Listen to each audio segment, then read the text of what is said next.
कौन कहता है कि आसमां में सुराख नहीं हो सकता? कौन कहता है कि आसमां में सुराख नहीं हो सकता? एक पत्थर तो तबीयत से उछालो यारो, एक पत्थर तो तबीयत से उछालो यारो। और हम लोग बच्चा ले जाने वाले कंसल्टेंट्स जो जितने हैं वो बिहार के, पढ़ाने वाले बिहार के, पैसा देने वाले बिहार के। मुश्किल नहीं है कुछ दुनिया में, तू जरा हिम्मत तो कर। मुश्किल नहीं है कुछ दुनिया में, तू जरा हिम्मत तो कर। ख्वाब बदलेंगे हकीकत में, तू जरा कोशिश तो कर, तू जरा कोशिश तो कर। भी हमारे साथ हैं पारा कॉम्पिटिटिव जोन के मेंटर रंजीत कुमार सिंह जी, और इनसे बात करते हैं। और ये रेलवे में ड्राइवर भी रह चुके हैं और बहुत सारी नौकरी किया है इन्होंने, और आईटीआई के थ्रू इन्होंने जॉब लिया है। तो जानते हैं आईटीआई का क्या बेनिफिट है और बच्चों को क्यों करना चाहिए। सबसे पहले तो सर स्वागत है आपका। वार्ता भारत न्यूज और हम तक न्यूज के सभी दर्शकों को मैं हार्दिक बधाई देता हूं। और मुश्किल नहीं है कुछ दुनिया में, तू जरा हिम्मत तो कर। मुश्किल नहीं है कुछ दुनिया में, तू जरा हिम्मत तो कर।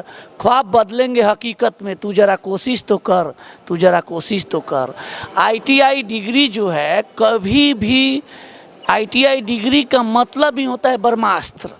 इसको आप अगर आईटीआई डिग्री करते हैं तो प्राइवेट जॉब तो होगा ही होगा।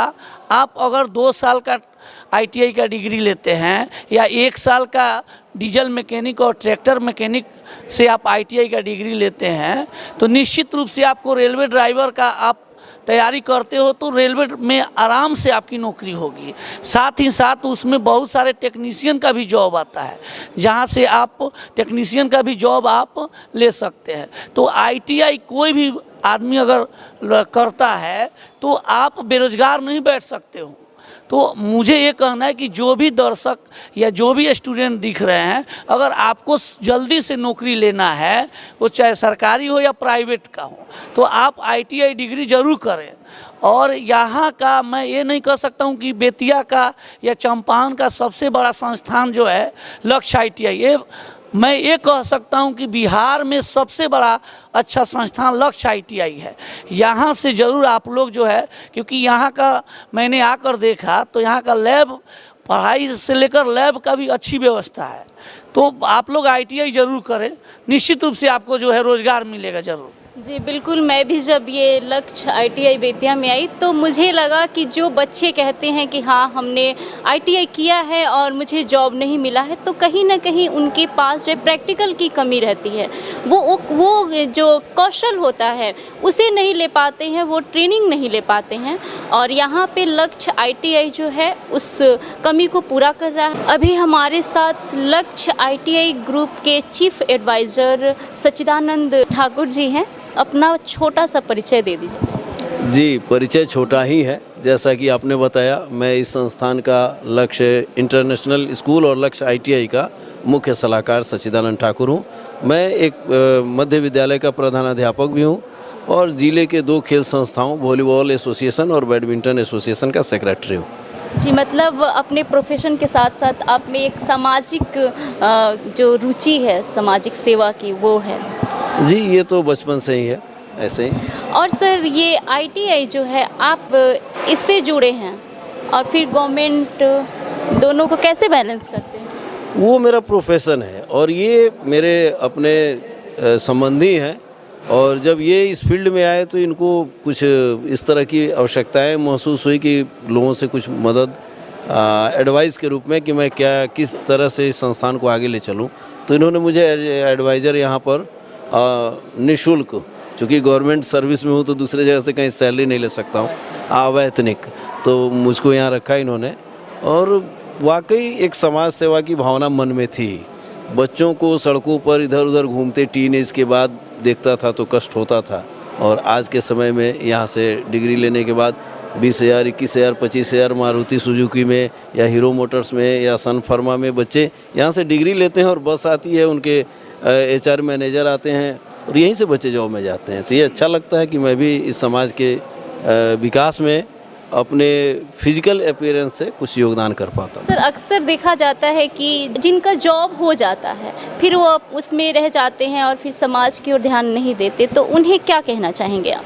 नहीं, ये तो आप क्या जो ज़्यादातर यही होता है कि उसी में उलझ के उनसे उन्हें फुर्सत ही नहीं मिलता। नहीं तो ये तो आप जैसा बोएंगे वैसा काटेंगे वाली बात है। आप केवल अपने ही बारे में सोचेंगे तो वो सारी प्रकृति ने ऐसा नियम बनाया है, सभी जीव अपना पेट भर ही लेते हैं, सभी अपना जीवन जी ही लेते हैं। लेकिन एक ही काम को करते हुए ये ITI संस्थान को चलाते हुए कुंदन सांडेले जी पूरे बिहार भर में जाने जाते हैं। क्यों? क्योंकि ये अन्य संस्थाओं में, साहित्यिक गतिविधियों में, संस्कार भारती में, वॉलीबॉल एसोसिएशन में, बैडमिंटन एसोसिएशन में, सामूहिक विवाह में, सामूहिक यज्ञ में इनका भरपूर योगदान रहता है। तो बस वही चीज़ है, आप सोशल वर्क अपनी संतुष्टि के लिए करें, बाकी जॉब तो लोग अपना पेट भरने के लिए करते ही हैं। वो तो आपका प्रोफेशन है, लेकिन आत्मा की भी एक संतुष्टि होनी चाहिए। चलिए, बहुत बहुत धन्यवाद सर आपका। बहुत बहुत धन्यवाद, और आपके चैनल के दर्शकों को भी बहुत शुभकामना। बहुत बहुत धन्यवाद। कौन कहता है कि आसमां में सुराख नहीं हो सकता? कौन कहता है कि आसमां में सुराख नहीं हो सकता? एक पत्थर तो तबीयत से उछालो यारो, एक पत्थर तो तबीयत से उछालो यारो।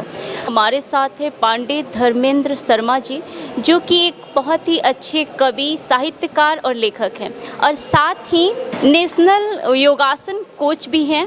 तो सर, आपका स्वागत है हमारे चैनल में।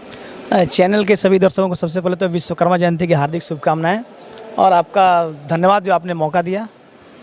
सर, जो बच्चे अभी हमारी जो युवा पीढ़ी है, वो उनमें एक भटकाव की स्थिति है, उसे कैसे दूर किया जाए? संयोगवश आपका ये प्रश्न उस वक्त आ रहा है जब हम लोग इस दीक्षांत समारोह में मौजूद हैं, और ये वाकई ऐसी उम्र होती है कि बच्चे निश्चित रूप से भटकते ही भटकते हैं। आपने भी आसपास देखा होगा, हम लोग तो चूँकि शिक्षक हैं, रोज़ देखते ही देखते हैं। अभी national institute of sports Patiala से मैं एक प्रशिक्षण लेकर आया हूँ। वहाँ मैंने नेशनल लेवल के योगासन खिलाड़ियों को टूटते देखा है। मतलब कि थोड़ी सी इंजरी क्या हुई, वो एकदम भटकाव की दिशा में जा रहे हैं।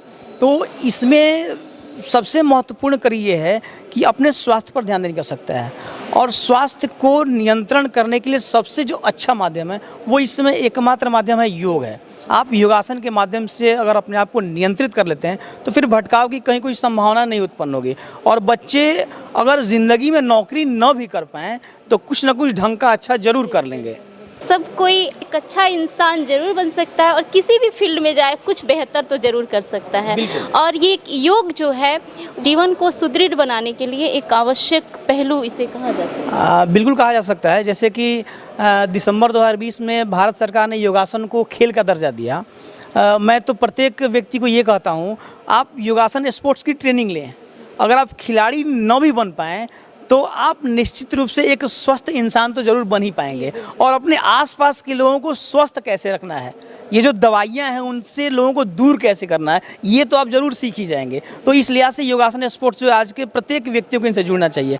सच्चिदानंद ठाकुर जी बैठे हुए हैं, मेरे गुरु भी रह चुके हैं। योगासन स्पोर्ट्स की खासियत ये है कि 55 साल तक के व्यक्ति भी इस खेल में शामिल हो सकते हैं, इंटरनेशनल लेवल तक के गेम में। मतलब कि बाकी जो गेम्स हैं, एक खास जब उम्र होती है तो वहाँ लोग रिटायर करते हैं, और यहाँ 28 साल की उम्र से जो है मास्टर्स की शुरुआत होती है, मास्टर्स A, B और C। और पिछली बार हमारा चैम्पियनशिप जो हुआ तो उसमें मास्टर्स के खिलाड़ी मिल नहीं रहे हैं। मतलब कि खिलाड़ियों की भरपूर आवश्यकता है। आप अच्छा बने ना बने, एक अच्छा इंसान, स्वस्थ इंसान बन सकते हैं। ये योगासन आपको संदेश दे रहा है। हमारे साथ इनकी बातचीत कैसी रही, कमेंट बॉक्स में ज़रूर बताइए। जय हिंद, जय भारत।